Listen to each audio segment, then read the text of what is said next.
Governance और प्रशासन में द्वितीय विश्व युद्ध के बाद लगातार तेजी से परिवर्तन आते गए। After second world war politics में कॉलोनिज्म और इंपीरियलिज्म को पूरी तरह से नकार दिया गया। उपनिवेशवाद और साम्राज्यवाद को असभ्य अवधारणा करार दे दिया गया। साथ साथ लोकतंत्र को सबसे सभ्य अवधारणा मानते हुए पूरे विश्व में इसका डंका बजने लगा।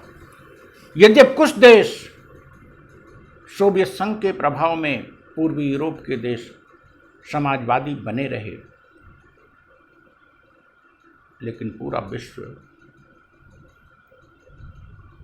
लोकतंत्र की हवा में उड़ गया। प्रथम विश्व युद्ध के बाद यह एक सकारात्मक परिवर्तन था। दूसरा परिवर्तन रहा जिसको कि नकारात्मक माना जाएगा। विश्व युद्ध के ठीक बाद सोवियत संघ और संयुक्त राज्य अमेरिका में कोल्ड वॉर छिड़ गया और पूरे विश्व के देशों का सामरिक आधार पर ध्रुवीकरण होने लगा। US group, NATO and Soviet group Warsaw. यद्यपि इसी दौर में एक तीसरी वेव बनाने की कोशिश की और सफल भी रहे। नेहरू और गुटनिरपेक्ष आंदोलन के तहत विश्व के देशों को रास्ता दिखाया गया कि you are not bound to join any of the group that is Soviet और US, you may be non aligned.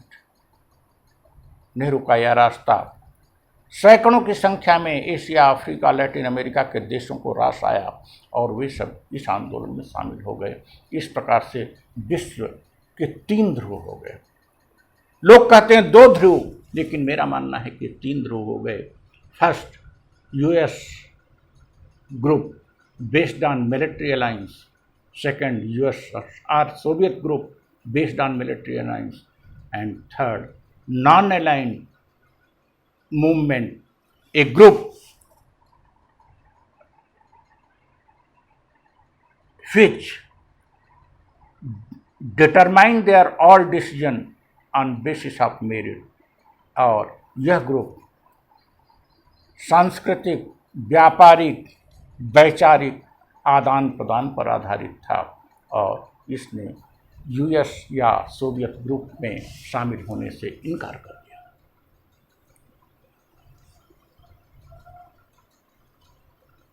उन्नीस 1970 में गवर्नेंस और प्रशासन में जो चेंज हुआ उसकी बात हम करते हैं इस लेक्चर में। 1970 आते आते लोकतंत्र के साथ समाजवाद जुड़ गया। जिस लोकतंत्र और समाजवाद को भारत के स्वतंत्रता मिलने के समय लोगों ने कहा ये 2 अलग अलग चीज़ें हैं, और नेहरू ने कहा नहीं, दोनों को एक साथ चलाया जा सकता है। उन्होंने चला के दिखाया। लोकतांत्रिक समाजवाद पूरे विश्व में स्वीकार हुआ। जब लोकतांत्रिक समाजवाद स्वीकार हुआ, इन स्थितियों में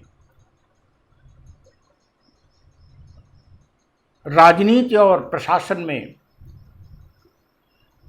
इनके तत्व आने की आवश्यकता। राजनीति में लोकतांत्रिक समाजवाद पर चिंतन मनन शुरू हुआ तो प्रशासन में लोक प्रशासन का ध्येय ही बदल गया। अभी तक लोक प्रशासन का लक्ष्य रहा करता था कार्यकुशलता, क्षमता, मितव्यता, इफिशियंसी, स्किल एंड इकोनॉमी। अब लोक प्रशासन का स्वरूप बदल गया क्योंकि इसके लक्ष्य में व्यापक परिवर्तन हुए। अब हो गया डेमोक्रेसी, जस्टिस एंड इक्विटी। लोकतंत्र, साम्य, सामाजिक न्याय, वेलफेयर। राजनीति में राज्य वेलफेयर स्टेट का कॉन्सेप्ट बढ़ा तो लोक प्रशासन में इसके 70 के पूर्व ही डेवलपमेंट एडमिनिस्ट्रेशन, कंपैरेटिव पॉलिटिक्स का कॉन्सेप्ट, बिहेवियरल अप्रोच आ चुका था और लोक प्रशासन का काया बदल गया और public had now become new public administration with the objective democracy, social justice, welfare etcetera. दूसरी बात प्रशासन में हुई, अभी कुछ समय पूर्व तक 1887 में लोक प्रशासन को अलग किया गया था राजनीति से, डायकॉटमी, वह पूरी तरह से दूर की बात हो गई, नकार दिया गया। लोक प्रशासन को विज्ञान सिद्ध करने की बात हो रही थी, नकार दिया गया। और लोक प्रशासन में अब जो नया तत्व आया वह न्यू पब्लिक एडमिनिस्ट्रेशन के रूप में आया। और दूसरी बात आई पॉलिसी साइंस। 70 के पूर्व ही एडमिनिस्ट्रेटिव साइंस, प्रशासनिक विज्ञान की नींव पड़ चुकी थी। अब प्रशासन में वैसे तो लोक नीति पर इस दौर में व्यापक चिंतन मनन हुआ, लगभग सभी विषयों में, राजनीति शास्त्र के अतिरिक्त अर्थशास्त्र में भी, समाजशास्त्र में भी, और लोक प्रशासन में इसका सरोकार कुछ ज़्यादा ही रहा। और इस प्रकार से पॉलिसी साइंस, पॉलिसी एडमिनिस्ट्रेशन के रूप में लोक प्रशासन आगे बढ़ा। यहां ब्यूरोक्रेसी को ह्यूमन फेस प्रोवाइड किया गया, ब्यूरोक्रेटिक एक्टिविटीज को ह्यूमन फेस प्रदान किया गया। मानवीय चेहरा, लोकतांत्रिक चेहरा, समाजवादी चेहरा प्रशासन में आविर्भूत हुआ। और 70 से अगले 2 दशक तक, 80 और 90 तक, इसी के तहत प्रशासन की गाड़ी आगे बढ़ती रही। इस दौर में वेलफेयर स्टेट के कॉन्सेप्ट को लगातार राजनीति में बल मिलता रहा, लोकतंत्र को लगातार तरजीह मिलती रही, समाजवाद को लोकतंत्र के साथ जोड़ दिया गया। विकास प्रशासन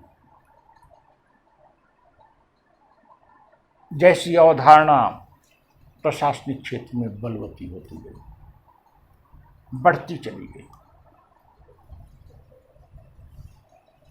यह वह दौर था 20वीं शताब्दी के अंतिम दशक के, जब तनाव शैथिल्य हो गया था, कोल्ड वार में भी कमी आने लगी थी। अमेरिका और रूस में आर्म्स को रिड्यूस करने की टॉक्स भी शुरू हो चुकी थी, आर्म्स रिड्यूस किए जाने लगे थे, तनाव शैथिल्य का युग था। इन स्थितियों में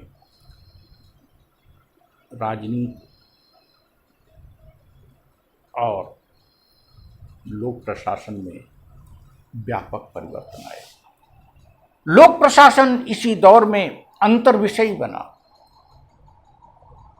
एडमिनिस्ट्रेशन में अब यह बात नहीं रहेगी हाउ टू एडमिनिस्टर के लिए इकोनॉमिक्स, मैनेजमेंट की भी बातें लाएगी। As a subject, as a discipline, it become interdisciplinary. अन्य विषयों की महत्वपूर्ण बातें, महत्वपूर्ण अध्याय इसमें जोड़े गए और लोक प्रशासन को अंतर विषय बनाया गया, इंटरडिसिप्लिनरी बनाया गया। Thus we see in 20th century there is fast development, progress, reform, transformation, etc. in public administration. Very fast. Dichotomy, विज्ञान इसको समझा जाना, फिर सिद्धांतों की खोज, सिद्धांतों को चुनौती, मानव को केंद्र में लाना, human relation approach, motivational approach, then behavioral approach, decision making approach, comparative politics, that is ecological approach by Ricks. And now in 80-90 years, the whole dimension of public administration became changed. In comparison to 1887 when it originated. लोक प्रशासन का एक विषय के रूप में जब 1887 में उद्भव हुआ था, तब से 1970 आते आते इन 83 सालों में लोक प्रशासन का पूरा कलेवर ही बदल गया और and it become new public administration. Thank you.